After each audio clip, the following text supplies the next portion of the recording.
오늘 우리에게 주시는 하나님의 말씀은 에레미야 23장 23절부터 29절까지의 말씀입니다. 에레미야 23장 23절부터 29절 말씀, 오늘은 김희성 학생이 말씀을 봉독하겠습니다. 여호와의 말씀이니라. 나는 가까운 데에 있는 하나님이요 먼 데에 있는 하나님은 아니냐. 여호와의 말씀이니라. 사람이 내게 보이지 아니하려고 누가 자신을 은밀한 곳에 숨길 수 있겠느냐. 여호와가 말하노라. 나는 천지에 충만하지 아니하냐. 내 이름으로 거짓을 예언하는 선지자들의 말에 내가 꿈을 꾸었다. 꿈을 꾸었다고 말하는 것을 내가 들었노라. 거짓을 예언하는 선지자들이 언제까지 이 마음을 품겠느냐. 그들은 그 마음의 간교한 것을 예언하느니라. 그들이 서로 꿈꾼 것을 말하니 그 생각인즉 그들의 조상인 바알로 말미암아 내 이름을 잊어버린 것 같이 내 백성으로 내 이름을 잊게 하려 함이로다. 여호와의 말씀이니라. 꿈을 꾼 선지자는 꿈을 말할 것이요 내 말을 받은 자는 성실함으로 내 말을 말할 것이라. 겨가 어찌 알고 같겠느냐. 여호와의 말씀이니라. 내 말이 불같지 아니하냐. 바위를 쳐서 부스러뜨리는 방망이 같지 아니하냐. 네, 아멘. 네. 예, 네, 예, 아멘을 해주셔야 들어가나 봅니다. 예, 감사합니다. 오늘은 거짓 선지자들의 미혹을 분별하는 신앙이라는 제목으로 같이 말씀을 나누도록 하겠습니다. 에레미야에 있는 말씀은 이제 선지서의 말씀인데요. 에레미야는 어떤 선지자인지 아시죠? 별명이 있잖아요. 눈물의 선지자. 얼마나 원통하고 뭔가 이렇게 마음에 이런 간절함과 한이 담겨 있으면 눈물의 선지자가 됐겠습니까? 근데 그 말씀이 오늘 특별히 외치는 가운데에서 하나님의 말씀을 전하는데 너무도 불리하고 너무도 어려운 환경에 처하는 이 에레미야의 모습을 통해서 이 시대의 신앙에 뭘 찾아가야 될지에 대해서 좀 생각해 볼 수 있는 말씀입니다. 여러분, 구약 선지자 중에서 좀 많은 선지자들이 억울한 일을 많이 당하는데 에레미야처럼 또 이렇게 억울한 일을 당한 선지자가 없습니다. 약간 좀 똑같진 않은데 예수님만큼 억울한 일을 당해요. 예수님이 어떻게 억울함을 당하신 거예요?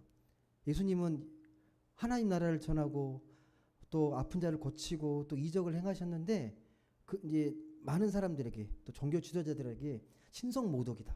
율법을 파기한다. 나라를 혼란케 한다. 결국은 억울하게 십자가에 달려 돌아가셨잖아요. 근데 에레미야도 지금 상황들을 보면 당시의 상황을 보게 되면 너무 억울한 일을 많이 겪게 됩니다. 주님처럼 억울한 위기에 처했던 인물이 에레미야입니다. 그 내용들이요. 26장을 보시게 되면 자세히 나와요. 오늘 23장 읽었는데 26장 보면 자세히 나옵니다. 에레미야가요, 성전 뜰에서 이렇게 외칩니다. 제사장들, 선지자들, 백성들이 있는데 외칩니다. 듣기에 매우 불편한 말들을 합니다. 듣기 싫은 말을 합니다. 그러자 그들이 에레미야를 붙잡고 위협을 합니다. 그 위협의 말이 뭐냐면 26장 8절에 나오거든요. 그 말을 듣고 반응이에요. 듣고 있는 사람들의 반응. 한번 그 26장 8절 한번 보시겠습니까? 에레미야의 말을 듣고 나오는 회중들의 반응이거든요. 같이 한번 읽어보겠습니다. 26장 8절 같이 읽겠습니다. 시작. 에레미야가 여호와께서 명령하신 말씀을 모든 백성에게 전하기를 마침에 제사장들과 선지자들과 모든 백성이 그를 붙잡고 이르되 네가 반드시 죽어야 하리라. 하나님 말씀을 전했는데 반응. 뭔가 뉘우치고 회개하고 그런 게 아니라 모든 사람이 에레미야를 붙잡고 너는 반드시 죽어야 할 놈이다라고 하는 겁니다. 하나님의 말씀을 전했는데 한마디로 지금 분위기가 어떤 분위기냐면요. 인민재판 분위기입니다. 한 사람 놓고 한 사람에 대해서 이렇게 강렬하게 지금 거의 막 분노가 백성들의 분노가 극에 달한 상황입니다. 이렇게 분위기가 심상치 않자 왕궁에 있던 고관들이요 이제 성전들에 이제 모이기 시작하는 거예요. 모여가지고 이제 이걸 어떻게 할까 그러고 있는데 11절을 보시게 되면 제사장들과 선지자들이 거기에 모여있던 이 고관들 백성들에게 이렇게 말합니다. 11절 한번 보시겠습니까? 26장 11절입니다. 한번 보겠습니다. 시작. 제사장들과 선지자들이 고관들과 모든 백성에게 말하여 이르되 이 사람은 죽는 것이 합당하니 너희 귀로 들음같이 이 성에 관하여 예언하였음이라. 여러분 제가 어떤 말씀을 전했는지는 제가 이야기하지 않았는데 뭘 전했을지는 짐작이 되십니까? 예레미야가 회중들에게 뭐라고 선포했을지 좋은 말 했으면 이런 반응이 나오겠습니까? 뭔가 불편한 말하고 탐탁지 않은 말을 하니까 이런 반응이 나오잖아요. 심지어 제사장과 선지자들도 예레미야를 어떻게 해야 된다고요? 이 사람 보니까 이 나라를 위해서 죽는 게 맞습니다. 합당합니다라고 왕궁에 있는 고관들, 백성들에게 지금 이야기하는 겁니다. 이 사람 반드시 죽어야 돼. 나라에 큰 해가 될 인물이니까 이 사람은 반드시 죽여야 한다고 그렇게 말을 하는 겁니다. 지금 분위기가 그러니까 누군가가 지금 조금만 작은 선동만 해도 이 사람 지금 예레미야는 돌에 맞아 죽을 위기에 처해 있습니다. 누구 조금만 딱 툭 건들기만 해도 예레미야의 목숨은 경각간에 있습니다. 어쩌면 이미 다 그 사람들의 손에 돌이 들려 있었을지도 몰라요. 돌을 들고 있었을지도 모릅니다. 그런데 이 상황을 보고 예레미야의 반응이 대범하고 담대합니다. 이런 죽게 되는 상황 속에서 그가 이렇게 말하거든요. 14절 한번 보시겠습니까? 14절 말씀 보겠습니다. 같이 읽겠습니다. 시작. 보라, 나는 너희 손에 있으니 너희 의견에 좋은 대로 옳은 대로 하려니와. 그러면서 말을 덧붙입니다. 15절 같이 읽어보겠습니다. 시작. 너희는 분명히 알아라. 너희가 나를 죽이면 반드시 무죄한 피를 너희 몸과 이 성과 이 성 주민에게 돌리는 것이니라. 이는 여호와께서 진실로 나를 보내사 이 모든 말을 너희 귀에 말하게 하였음이라. 이 무슨 말입니까? 그래, 내 목숨 너희 손에 달렸다. 그런데 나를 죽일 수 있으면 죽여도 되는데 나를 죽이게 되면 무고한 피가 너희들에게 이 성에 이 지역에 임하게 될 것이다. 이게 조주의 말을 하는 거죠. 이렇게 말하니까 어떤 반응이 나타납니까?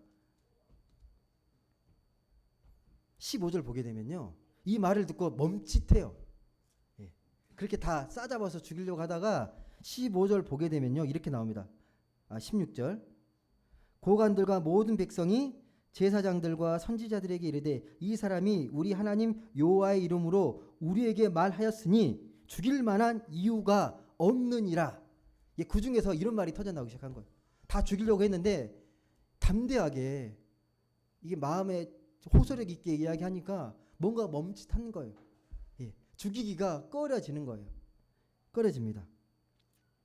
그래서 보시게 되면 여전히 제사장들은 이제 빨리 죽여야 한다고 말을 하지만 그 사반의 아들 아히감이 그를 죽이지 못하게 그를 건져냅니다. 정말 죽을 뻔했는데 그래도 감사하게 목숨을 건지게 됩니다. 24절 보시게 되면 이렇게 말이 나옵니다. 사반의 아들 아히감의 손이 에레미야를 도와주어 그를 백성의 손에 내어주지 아니하여 죽이지 못하게 했다. 충분히 죽을 수 있는 상황입니다.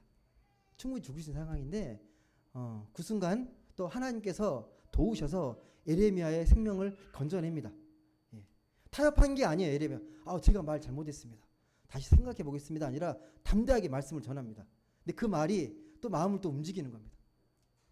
그래서 아히감의 손을 통해서 에레미야의 목숨을 건져냅니다. 그러면 여러분, 왜 에레미야를 죽이려고 했을까요? 에레미야를 제사장과 선지자들이 왜 죽이려고 그렇게 분노에 달해서 이렇게 죽이려고 막 했을까요? 예레미야를. 다른 게 아닙니다. 동료 선지자들을 비판했기 때문에. 동료 선지자 에레미야 말고 다른 선지자들이 있는데 다른 말을 하는 거예요. 에레미야만 너네들은 망한다고 자꾸 이야기하는 거고 이 거짓 선지자들은 반대로 그럴 일 없다. 하나님 우리를 지켜주신다. 절대 우리나라 하나님이 지켜주시니까 망할 일 없다고 한 거예요. 예. 그러니까 동료 거짓 선지자들을 비판했기 때문에 살려두면 안 되는 거예요. 다른 목소리를 내기 때문에. 정말 신랄하게 비판하는데 그 이야기가요. 오늘 읽었던 23장부터 26장까지 되게 길게 이어집니다. 이 두 에레미야와 그 반대편에 있던 선지자들이 이 싸우는 장면이 되게 길게 이어집니다. 근데 여러분들 이 싸움은 불리한 싸움이에요. 에레미야한테. 일단 숫자에 밀리잖아요. 혼자 다수로 싸워야 되잖아요. 에레미야 혼자 그쪽은 큰 무리고 그리고 어느 쪽 말이 맞은지 당장 답이 안 나오잖아요. 당장 망하는 게 아니에요. 그러니까 당연히 에레미야에게 불리할 수밖에 없습니다. 에레미야는 유다가 바빌론에 의지했기 때문에 너희가 분명히 망할 거라고 말하는 거고 반대편에서는 하나님이 지켜주시니 그런 일은 일어나지 않는다. 그렇게 팽팽하게 싸우는 거예요 지금. 예. 이런 불리한 상황에서 싸워봐야 승산이 없고 에레미야만 계속 불리해지잖아요. 욕먹고 핍박받고 지금 어려움에 처할 수밖에 없는 상황인데 그럼에도 불구하고 에레미야가 타협하지 않는 이유가 뭡니까? 이런 상황 속에서도 이런 어렵고 고통스럽고 괴로운 상황에서도 이 말씀을 포기하지 않았던 이유가 뭡니까? 그 불리한 상황에서 담대하게 남유다 앞에서 너네들 이러면 망한다고 담대하게 외칠 수 있었던 이유. 남들은 그런 소리 아무도 안 하는데 에레미야만 담대하게 당당하게 외쳤던 이유가 뭘까요? 분명히 에레미야는 거짓 선지자들이 하는 말이 틀렸다는 걸 알고 있거든요. 이건 하나님의 음성이 아니라는 걸 알기 때문에 절대 타협할 수가 없는 겁니다. 말씀을 타협할 수 없는 겁니다. 근데 그걸 어떻게 알았는지 오늘 말씀에 자세히 나옵니다. 왜 거짓 선지자들이 하나님의 음성이 아닌지, 하나님의 말씀이 아닌지가 오늘 분명하게 나옵니다. 에레미야가 볼 때 이 거짓 선지자들의 특징이 고스란히 잘 나오거든요. 거짓 선지자들이 말하는 근거가 있습니다. 어떻게 말하는 거예요? 왜 하나님 우리를 지켜주신다고 말한 거예요? 그냥 말한 게 아닙니다. 근거가 있어요. 그들의 근거는 뭐냐면 신탁인데 그 하나님의 계시가 꿈으로 말씀하셨다는 거예요. 하나님께서 나에게 찾아오셔서 꿈으로 우리는 망하지 않게 해주셨다. 해주실 것이다 라고 그렇게 이야기를 하는 겁니다. 그게 오늘 말씀 25절에 기록되어 있습니다. 한번 보시겠습니까? 23장 25절에 있는 말씀입니다. 예레미야 23장 25절 한번 같이 읽어보겠습니다. 23장 25절 같이 읽겠습니다. 시작. 내 이름으로 거짓을 예언하는 선지자들의 말에 내가 꿈을 꾸었다. 꿈을 꾸었다고 말하는 것을 내가 들었노라. 그러니까 하나님 말씀하시는 거예요. 이 거짓 선지자들이 꿈속에서 말해줬다고 그렇게 말한다. 나 그렇게 말한 적 없는데 그들이 꿈을 가지고 그들이 말하는 겁니다. 여러분 꿈, 환상 이건 되게 주관적이어서요. 함부로 제3자가 판단하기 되게 어렵습니다. 객관적인 판단이 힘들어요. 꿈을 이야기할 때. 근데 중요한 게 뭐냐면 이 종교적인 카리스마가 있는 사람이 꿈을 자꾸 이야기하면 그 말이 되게 힘이 있어요. 꿈을 말하면, 환상을 말하면 잘 먹혀요. 꿈속에서 나에게 이렇게 말씀해 주셨다 그러면 잘 먹힙니다. 그런 카리스마가 있으면. 여러분들 심리학에서도요. 꿈은 무의미하다거나 가치 없다고 하지 않습니다. 꿈은 되게 의미가 있습니다. 가장 일반적으로 이제 꿈을 이야기할 때 꿈은 무의식의 표현이라는 말을 많이 쓰거든요. 무의식의 표현. 무슨 말이냐면 우리가 깨어 있을 때는 이게 우리가 안에 있는 뭐 원한이나 아픔이나 상처나 또 고통스러운 것들 또 기억하기 싫은 어떤 트라우마 이런 것들이 다 무의식에 잠재해 있다는 거예요. 내 의식이 통제한다는 겁니다. 근데 꿈을 꾸게 되면 그것들이 다 꿈을 통해서 다 드러난다는 거죠. 무의식에 담겨 있던 것들이 꿈으로 표현된다는 거예요. 그래서 꿈에 들어가게 되면 이게 그 무의식이 잠들면 제어되지 않기 때문에 이상한 꿈들을 많이 꿉니다. 뭐 악몽을 꾸기도 하고, 어떤 분들은 되게 상상할 수 없는 이상한 일도 꾸고, 과대망상에 걸린 사람들은 막 꿈에서 막 왕이 돼 있고 막 왕자가 돼 있고 막 그러거든요. 예. 찜찜한 꿈도 있고 기분 좋은 꿈도 있고요. 예. 여러분 한 번씩 악몽을 꾸시죠. 어쩔 때 악몽 꾸세요? 어쩔 때 꾸시는 것 같으세요, 여러분? 제가 꾸는 악몽이 뭔지 아십니까, 여러분? 제가 꾸는 악몽? 꿈에서 이렇게 설교단에 있는데 원고가 없어요. 원고가 없는 거예요. 정말 악몽입니다. 예, 정말 악몽이에요. 예. 또 어떤 꿈도 꾸냐면 분명히 시간 맞춰서 갔는데 아무도 없어요. 예배 시간 끊었다는 거예요. 분명히 맞춰서 갔는데 이미 도착하면 시간이 넘어가 있는 거예요. 예, 그런 꿈이 악몽입니다. 지금은 좀 덜한데 가끔씩 지금도 군대 꿈을 꿔요. 지금 제가 군대 제대한 지가 30년 가까이 되거든요. 그런데도 군 생활을 하고 있어요. 근데 그 꿈에서는 되게 자연스럽잖아요. 그런 모습들이 분명히 아닌데도 불구하고 처음에는 그런 것들이 다 이게 그만큼 내 정신 세계를 지배하고 있다라는 거거든요. 꿈으로 표현되는 것들이니까. 여러분 어떤 악몽을 꾸십니까? 내 삶과 내 직업과 내가 관심 있는 것들 이것들이 다 내 정신적으로 작용을 하는 거거든요. 근데 꿈을 꾼다라는 건 뭐냐면 꿈이 이제 내 정신적인 것들을 총수하는 과정일 수 있어요. 내 무의식적으로 인 것들이 꿈을 통해서. 내 꿈에 표현된 내용도 중요한데 더 중요한 게 뭐냐면 여러분 꿈 자체보다 그 꿈을 꾸는 사람의 정신적인 영적인 상태입니다. 어떤 상태에 있느냐가 되게 중요합니다. 이게 무슨 말이냐면 정신이 건강하잖아요. 그러면 육체적인 삶도 건강하게 살려고 애를 써요. 그런 삶이 자꾸 쌓입니다. 그러니까 내면의 질서가 안정이 되어 있어요. 그런데 이 정신이 건강하지 못하면 삶이 건강하지 못하니까 자꾸 그게 무의식 속에 자꾸 들어갑니다. 그러다 보면 이 정신에도 안 좋은 영향을 되게 많이 끼치게 돼요. 그래서 어렸을 때 받은 심한 이 트라우마를 겪게 되면요. 무의식을 통해서 계속 괴롭힘을 당하게 됩니다. 꿈을 꾸는 거죠. 여러분 전쟁 베트남이나 이런 전쟁 갔다 온 분들은 평생토록 전쟁 꿈을 꾸잖아요. 평생토록 그 꿈이 그 트라우마가 치유가 되지 않았기 때문에 계속 꿈을 통해서 나타나는 거거든요. 근데 여러분 그것도 시간은 걸리긴 하는데 건강한 이 정신으로 삶을 잘 가꾸게 되면 극복이 됩니다. 왜 그러냐? 하나님께서는 우리를 하나님의 형상대로 창조하셨거든요.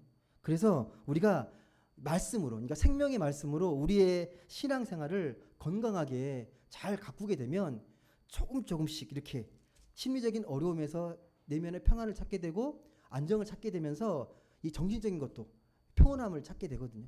회복이 되는 겁니다. 일반화시킬 수는 없는데 상당히 말씀에 대한 치유는 어마어마합니다. 이건 통계도 나와 있습니다. 그게 영적인 표현으로 하나님의 형상을 회복해가는 과정이라고 말을 하거든요. 아무리 내가 어렸을 적에 힘든 일을 겪고 트라우마가 있고 상처가 있더라도 말씀으로 그것을 잘 극복해내고 잘 소화해내는 거예요. 그 말씀의 생명력으로. 그게 우리에게 주어진 하나의 믿는 자들의 특권일 수도 있습니다. 말씀을 잘 우리가 은혜롭게 받으면서.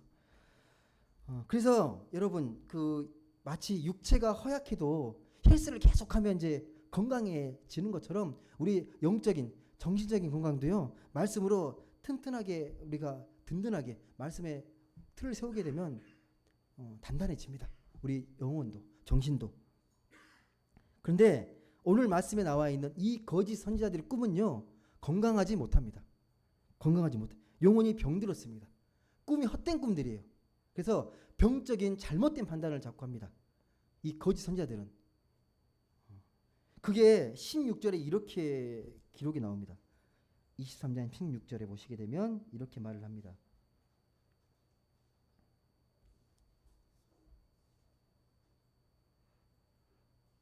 만군의 여호와께서 이와 같이 말씀하시되 너희에게 예언하는 선지자들의 말을 듣지 말라. 그들은 너희에게 헛된 것을 가르치나니 그들이 말한 묵시는 자기 마음으로 말미암은 것이요 여호와의 입에서 나온 것이 아니니라. 그러니까 꿈을 빙자해서 거짓된 예언을 하고 있는데 그것은 자기들 마음에서 나오는 거라. 마음에서. 여호와의 입에서 나온 말씀이 아니라 자기들이 꿈꾸는 그런 야망, 욕심에 나온 말들이라는 거예요. 예. 이게 자기 마음에서 나온 것이고 하나님의 말씀이 아니기 때문에 듣지 말라고 합니다. 그리고 다시 말씀드려서요. 이 거짓 선지자들은 하나님에 대한 말씀에 깊은 어떤 영적인 경험, 교제가 없어요. 그런 바탕이 없기 때문에 그들이 말한 것들이 헛된 망상인 게 너무 많은 거예요. 잘못된 게 많아요. 자기의 얄팍한 경험과 근거 없는 망상을 자꾸 이야기하는 겁니다. 그럼 이런 거짓 선지자의 정신을 그럼 지배하는 게 뭐냐? 왜 그렇게 됐냐? 처음부터 그러지 않았을 거 아니에요. 선지자인데, 제사장인데, 하나님이 세운 사람인데 어떻게 됐냐? 그 이유가 나옵니다. 한번 27절 보시겠습니까? 그렇게 된 이유가 27절 말씀을 한번 같이 보도록 하겠습니다. 27절 말씀 같이 읽어보겠습니다. 그들이 서로 꾼 꿈을 말하니 그 생각인즉 그들의 조상들이 바알로 말미암아 내 이름을 잊어버린 것 같이 내 백성으로 내 이름을 잊게 하려 함이로다. 그 근거가 뭐라는 거예요? 바알을 숭배했기 때문에, 바알을 섬겼기 때문에.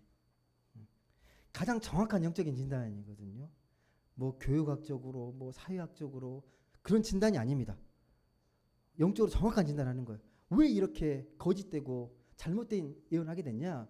그 마음 깊숙이 바알을 숭배하면서 하나님을 잃어버리게 됐다는 거예요. 거기서 출발했다는 거예요. 거기서. 예, 그게 하나님의 진단입니다. 그러니까 바알 숭배인데 거짓 선지자들이 평소에 이 바알을 숭배했다는 거예요. 평소에. 이 바알 숭배는 언제부터 됐냐? 조상 때부터. 조상 때부터. 예. 바알 신이 어떤 신이에요? 가나안 땅의 토착신입니다. 뭘 상징하는 신이냐면 아시겠지만 풍요와 다산을 상징하는 신이에요. 그 풍년과 다산을 중심으로 문화가 꽃피웠던 곳이 이 가나안 땅입니다. 여러분 다시 좀 이걸 이해하실 필요가 있는데 이스라엘 백성들이 이제 출애굽하고 나서 40년 동안 광야에서 엄청 고생하잖아요. 광야 생활을 그 고난의 행군을 견뎌내야 했습니다. 그들이 그래서 드디어 하나님의 약속대로 하나님이 인도하셔서 그 가나안 땅에 드디어 입성을 했습니다. 가나안 땅에 들어가 보니까 가나안 사람들이 어떻게 살고 있어요? 너무 풍요롭게 너무 잘 살잖아요. 자기들의 삶과 비교할 수 없을 정도로 별천지의 세상 속에 살아가잖아요. 그들이 너무 부럽습니다. 광야에서 모세가 외쳤던 그 모세가 줬던 하나님을 통해서 주셨던 십계명이 안 들어와요. 그 말씀이 안 들어옵니다. 너무 좋은 거예요. 가나안 땅이. 예. 처음에는 아니라고 했겠죠. 근데 선지자들도 결국 백성들이 자꾸 원하는 게 있으니까 원하는 걸 말하고 원하는 선포를 하고 원하는 말을 자꾸 들려주는 거예요. 그들과 타협하게 되는 거죠. 예, 그런 정신으로 살다가 영원히 병들게 되고 하나님과의 소통이 막힌 겁니다. 그래서 거짓 선지자들이 허황된 꿈을 꾸고 결국은 이런 말까지 하는 거예요. 아무 문제 없어. 하나님이 바벨론을 막아줄 거니까 걱정하지 마. 절대 망할 일 없어. 우리 하나님 지켜주시는 민족이야. 예. 예. 백성들이 듣기 좋은 말만 골라서 했다는 거예요.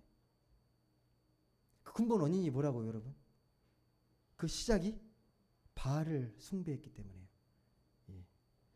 이런 바알 숭배의 영적 기호는 오늘도 여전히 유효합니다. 우리가 당시처럼 바알 신을 이렇게 모셔놓고 그 형상을 숭배하진 않아요. 누가 그렇게 하겠습니까? 그렇게 어리석게. 지금 그렇게 하진 않습니다. 하지만 삶의 내용을 보시라는 거예요. 삶의 내용을. 하나님 믿는 사람답게, 하나님 믿는 자답게 그런 삶을 살고 있냐? 돈을 섬기고 권력을 좋아하면 뭔가 좀 하나님과 멀어진 게 아닐까요? 돈을 섬기고 권력을 숭상하게 되면 세상은 그것들을 통해서 우리가 행복을 얻고 구원을 받는다고 생각하잖아요. 돈이 많고 권력이 있으면 더 잘 살고 행복하게 산다고 이야기하잖아요. 모두가 그렇게 생각하면요. 그 생각이 되게 자연스러워집니다. 그런 생각이 자연스럽게 굳어지고 반대 이야기를 하게 되면 되게 좀 고리타분한 사람? 시대에 맞지 않는 사람이라는 소리를 들어요. 아, 그렇지 않습니다. 돈과 권력보다는 말씀으로 살아야 합니다. 라고 말을 하게 되면 우리 안에서는 통용되겠지만 세상에서는 따분한 소리예요. 말도 안 되는 소리. 그래, 네 신앙에서는 그렇게 이야기해라. 그렇게 돼버리는 거예요. 모두가 그렇게 말하지 않기 때문에. 당시 하나님 백성이라고 자부했던 이스라엘도 처음부터가 아니라 점점점 가나안 사람들의 생각과 의식과 이념에 동화되어 가는 거예요. 자연스럽게 따라가게 되는 거예요. 그렇게 살면 더 잘 살 것 같으니까 그들의 삶의 방식대로. 백성만이 아니라 좀 껴 있어야 될 선지자들도 그러잖아요. 선지자들도 이 바알의 생각, 바알의 이념, 바알 이데올로기를 따라가요. 결국은 그게 오늘의 결과예요. 에레미야가 위기에 처한 결과입니다. 무서운 건 여러분 뭐냐면 우리가 바알 같은 또 물질이나 권력을 숭상한다고 당장 문제가 생기는 게 아니에요. 딱 글 숨겼을 때 뭔가 뭐 어려움이 생기거나 막 이렇게 형벌이 있거나 심판이 있으면 무서워서 못하겠죠. 근데 바알을 섬기면 당장은 그런 일이 벌어지는 게 아니라 오히려 더 세련되고 더 잘 사는 것 같고 더 많은 걸 누리는 것 같고 그런 느낌이 들잖아요. 겉으로 더 멋져 보이고 더 세련된 인생을 살아가는 느낌이 듭니다. 그렇기 때문에 문제는 뭐냐면 그런 삶을 살다가 영혼이 점점점 그걸 못 느끼는 거, 점점 병들어가는 게 문제입니다. 부자로 잘 사는 것만 꿈꾸는데 어떻게 내 영혼이 병드는 걸 관심 갖겠습니까? 관심의 초점이 거기에 있는데, 잘 사는데 초점이 있는데. 에레미야가 볼 때요, 바알 숭배는 결국 하나님의 이름을 잃게 한다, 망각하게 한다고 분명하게 얘기합니다. 바알 숭배는요. 27절에 이렇게 나오잖아요. 27절에 거짓 선지자들이 백성들로 하여금 여호와의 이름을 잊게 만든다라고, 잊게 한다. 정확한 진단입니다. 겉으로는 안 그래요. 겉으로 하나님 이름을 말한다니까요. 하나님 안 믿는 게 아니고요. 예, 아예 하나님을 버리고 바알을 숭배하는 게 아니라 겉으로 하나님을 숭배해요. 네, 하나님의 이름을 들먹이지만 실제 삶은 하나님과 관련 없는, 하나님 없이 살아가요. 예, 하나님 없이. 이걸 여러분 기억하셔야 됩니다.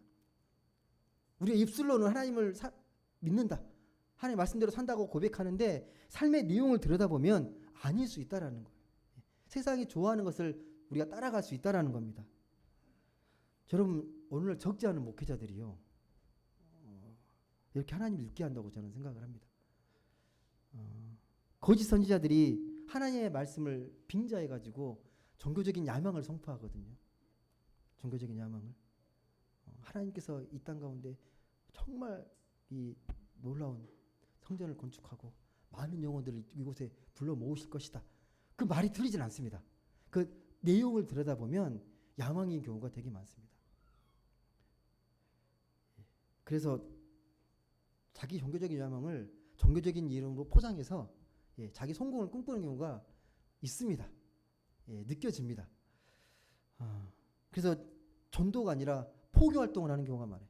자기 교회를 세우고 세력을 키우기 위한, 자기 교회를 끌어들이기 위한 전도. 그리고 교회에만 충성하게 하는 거예요. 교회만. 교회 열심히. 교회에서 열심히 봉사하고 열심히 섬기고 교회 충성하고. 그래서 교회에서 믿음 좋은 사람이면 되는 거예요. 교회 안에서. 교회에서 믿음 좋은 사람. 그렇게 인정받는 수준이면 충분히 만족하는 거예요. 아, 우리 권사님, 집사님 믿음 좋습니다. 그런 소리 들으면 끝나는 거예요. 밖에서 누가 뭐라 하든지 교회에서 인정받으면 끝나는 거예요.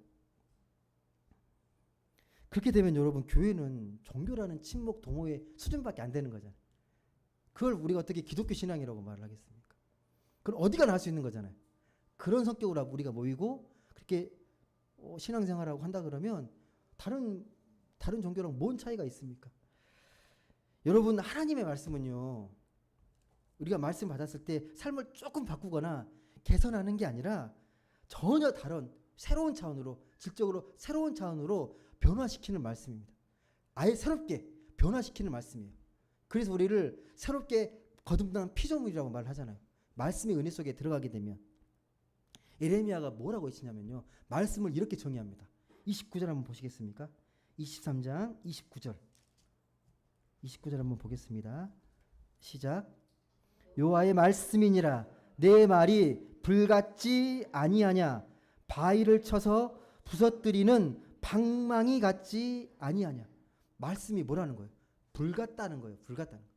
말씀이 희미하고 그냥 아무런 영향력도 없고 그런 게 아니라 말씀이 임하게 되면 불같이 임한다는 거예요. 불같이. 그래서 바위를 쳐서 부스러뜨리는 방망이 같은 게 말씀이라는 겁니다.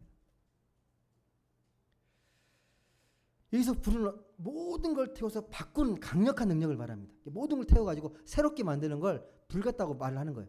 그게 불의 능력이거든요. 말씀이 불 같다는 거예요. 그런 능력 있는 말씀이라는 겁니다. 모든 걸 태워서 바꾸는 강력한 능력. 그러니까 우리의 삶을 새로운 차원으로 바꾸는 게 바로 말씀이라고 우리에게 이야기합니다.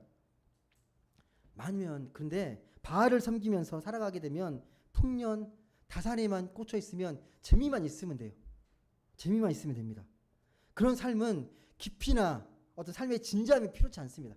예, 재밌으면 되고, 예, 풍요로우면 돼요. 그래서 삶을 되게 현상적으로 이해합니다. 겉에 드러나는 것만 잘 돼 있으면 돼요. 속의 내용은 관심이 없어요. 이런 삶을 살아가게 되면 특징이 뭐냐면요, 세상을 더 신경 쓰게 되고 다른 사람의 시선에 되게 민감해집니다. 그러다 보니까 삶이 점점 불안해지죠. 남들과 똑같아져야 되니까, 똑같이 살아야 되니까 되게 불안해집니다. 여러분, 많은 사람들이요, 미래에 대해 걱정이 많아요. 노후에 대한 걱정이 많고 앞으로 어떻게 될지 되게 불안합니다. 특히 우리 한국 사람의 그 건강 염려증이 엄청 큽니다. 건강에 대한 불안. 여러분, 건강검진 다 받으시죠? 예. 우리나라처럼 건강검진 많은 나라도 흔치 않다고 합니다. 예. 저는 2년에 한 번씩 나라에서 받으러 갈 때만 받거든요. 예, 받아야 되니까 의무적으로. 매년 받으시는 분도 계실 텐데 건강검진도 패키지가 있는 거 아시죠? 싸게는 뭐 50만 원, 200만 원짜리 건강검진도 있거든요. 되게 꼼꼼하게, 되게 이렇게 뭐, 예, 자세하게 해주는. 근데 제가 유튜브를 본 적 있어요. 한림대 그 뭐죠? 성심병원에 있는 어떤 그 의사 분이신데 그분의 유튜브 영상이 되게 있는데 혹시 보셨습니까? 제목이 뭐냐면 없던 병도 만드는 건강검진이라는 제목이 있어요. 혹시 보신 적 있으십니까, 여러분? 예. 핵심이 뭐냐면 검사를 하면 할수록 몸에는 뭔가 문제가 나타날 수밖에 없다라는 게 그분의 말이에요. 예. 대표적인 게 갑상선암을 또 이야기하더라고요. 갑상선암.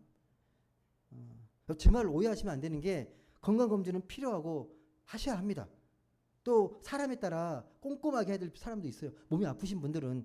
그런데 완벽한 건강은 없잖아요. 완벽하게 뭐 전혀 아무런 흠결 없이 건강하신 분 계십니까? 어딘가 다 아프지 않으세요? 머리부터 발끝까지 하나도 안 아프신 분 계십니까? 예. 너무 건강에 그렇게 마음을 뺏기게 되면 우리 삶이 너무 피폐해지잖아요. 너무 건강에 염려증에 빠지게 되면. 예. 그 건강에 대한 염려와 걱정에 대한 그 에너지를 거기다 쓰지 말고 우리가 하나님 믿는 사람답게, 예, 영적인 건강을 살피고 돌보는데 더 많이 쓰자는 거예요. 하나님 말씀과 기도로 우리의 영성을 더 아름답게 가꾸는 게 더 지혜로운 거 아닌가요? 예. 건강검진 받지 말란 말 아닙니다. 받아야 되는데 너무 거기에 매이지 마시라는 거예요. 여러분, 그러면 도대체 이 불로서 하나님 경험이 뭐겠습니까? 우리 일상에서 어떻게 이 하나님의 말씀을 불같이 경험할 수 있을까요? 여러분, 저는요, 집에서, 예, 물론 이제 제가 주로 청소를 많이 하는데, 또 이런 말 하면 또 아내가 또 싫어해서 그렇게 하는데, 집에 청소나 설거지 할 때 여러분 어떤 마음으로 청소하세요? 설거지 할 때 어떤 마음으로 설거지 하시고? 그냥 깨끗해지는 게 좋아서? 다 해야 되니까? 되게 어떤 귀찮기도 하잖아요. 이게 하는 거 자체가 귀찮기도 하고 어떤 아무 생각 없이 할 때도 있고, 여러 일들 중에 설거지나 청소는 별로 가치가 없는 것처럼 느껴질 때도 있잖아요. 그렇지 않나요? 청소할 때 엄청난 어떤 큰 기쁨과 환희를 느끼십니까? 청소하면서 막, 와, 내가 정말 대단한 일 하고 있다. 뭐. 혹시 그런 마음으로 청소하십니까? 근데 여러분, 제가 문득 청소하다가 그걸 깨달은 적이 있어요. 그러니까 우리 인간은 두 발로 걷고 있잖아요. 예. 하나님이 만약 우리가 이성도 주시고 이렇게 똑똑하게 만들어 주시고, 근데 만약에 다 주셨는데 똑같이 네 발을 그냥 걷게 했다 그러면 지금과 같은 삶과 문명은 없을 것 같거든요. 두 발로 서 있기 때문에 엄청난 문명들이 발달했더라고요. 보니까 엄청난 축복 아닙니까? 두 발로 서서 우리가 뭔가를 할 수 있다는 거야. 기어서 생활하는 게 아니고 네 발로 기는 게 아니라 다른 동물들처럼 두 발로 선다는 게 엄청난 축복이더라고요. 하나님의 엄청난 배려더라고요. 예. 와, 이게 저는 하나님의 깊은 사랑과 배려라고 생각합니다. 너무 그게 축복이 된 것 같아요. 그러니까 이성이 깨어있는데 네 발로 기어다니는 게 쉽지 않은 것 같아요. 더 놀라운 사실은 뭐냐면 우리의 만족이 그런 차원에 머무르지 않는다는 거예요.